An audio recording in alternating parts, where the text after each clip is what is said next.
Bismillah wa salatu wa salam ala rasulillah wa ala alihi wa sahbihi ajma'in.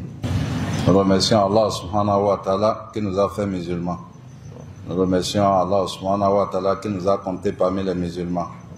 Nous le remercions de nous avoir gratifié de l'islam et nous le remercions de nous avoir gratifié de la venue de tous ces prophètes, dont le prophète Muhammad sallallahu alayhi wa sallam, qui sont tous venus dans l'un but de nous tirer de l'obscurité vers la lumière parfaite, de l'étroitesse de ce bas monde vers l'aisance de l'au-delà, de l'obscurité du shirk vers la félicité de la foi.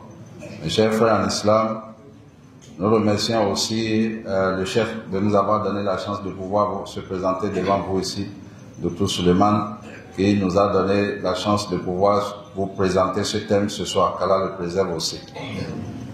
Chers frères, nous n'allons pas commencer le thème que nous allons développer aujourd'hui sans nous rappeler la première mission pour laquelle tous les prophètes et tous les messagers ont été envoyés sur cette terre.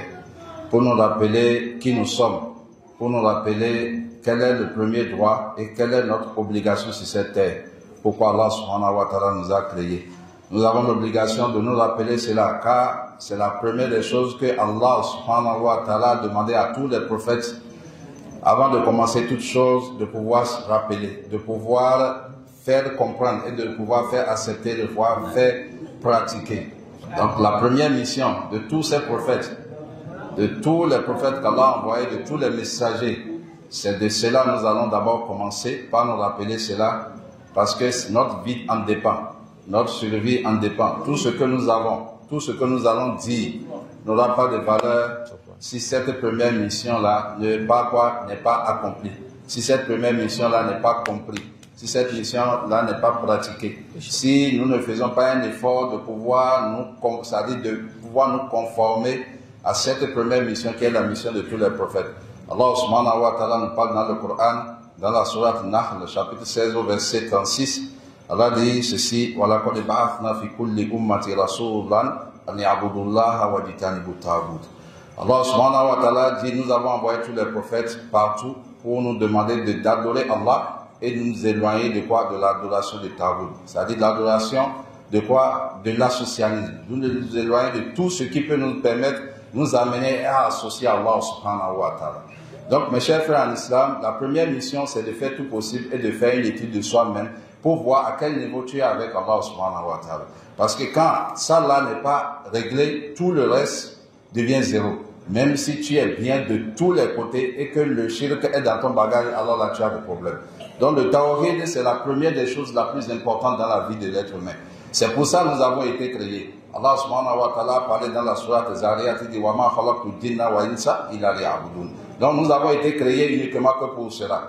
Donc il faut que chacun aujourd'hui fasse le bilan de lui-même et de voir en quelle position il est avec Allah subhanahu wa ta'ala. Quand les prophètes ont parlé de cette mission, qu'est-ce qui s'est passé? Deux chemins se sont dessinés automatiquement. Parce que dans le même verset, Allah subhanahu wa ta'ala nous a montré que c'est deux chemins qui se sont dessinés. Donc il y a une partie qui a accepté, Allah les a guidés. Ça veut dire la guidance vient d'Allah subhanahu wa ta'ala. Allah subhanahu wa ta'ala dit: ceux qui ont refusé, ils ont accepté, ils ont placé sur eux la mécréance. C'est-à-dire l'égarement. Donc mes chers frères en islam, aujourd'hui c'est les mêmes choses. Quand les alphas nous parlent, nos savants nous disent: le shirk ce n'est pas bon, laissez ceci, laissez cela. Il y a une petite partie qui accepte et la grande partie fait quoi? Refuse, et ils sont dans l'égarement. C'est pourquoi Allah dit au prophète sallallahu alayhi wa sallam: si tu suis la majorité des êtres humains sur cette terre, tu seras égaré. Donc mes chers frères en islam, wallahi c'est très très important, avant qu'on ne dise toutes choses, tout ce que je peux vous apporter aujourd'hui comme développement du thème que je vais développer, si le shirk, on ne s'entend pas sur le fait de s'éloigner de l'associanisme, alors là tout ça là c'est zéro. Aujourd'hui le monde entier, nous dans la compréhension ou bien dans le fait de s'éloigner de shirk, les gens ont beaucoup de problèmes. Il y a le shirk dans la seigneurie, il y a le shirk beaucoup dans les attributs et les noms d'Allah, il y a le shirk dans l'adoration. Les gens sont plongés dedans. Est-ce que vous voyez, mes chers frères en islam? Wallahi, le sujet est important. Le sujet est très important. Mon frère, tout ce que tu as dans la chambre, les savons que vous avez en bas de vos lits, les bagues que vous portez et vous venez devant Allah pour dire Allahu Akbar. Est-ce que c'est ta bague qui est Akbar ou bien c'est Allah qui est Akbar? Alors que tu as mis une bague dans la main, tu viens à la prière, tu dis Allahu Akbar. Toi-même réfléchis, mon frère en islam.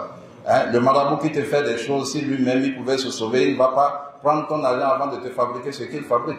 Mes chers frères en islam, wallahi, wallahi, l'affaire du shirk est important aujourd'hui. C'est tellement important que le prophète sallallahu alayhi wa sallam lui-même nous a dit, je crains pour vous le shirk caché.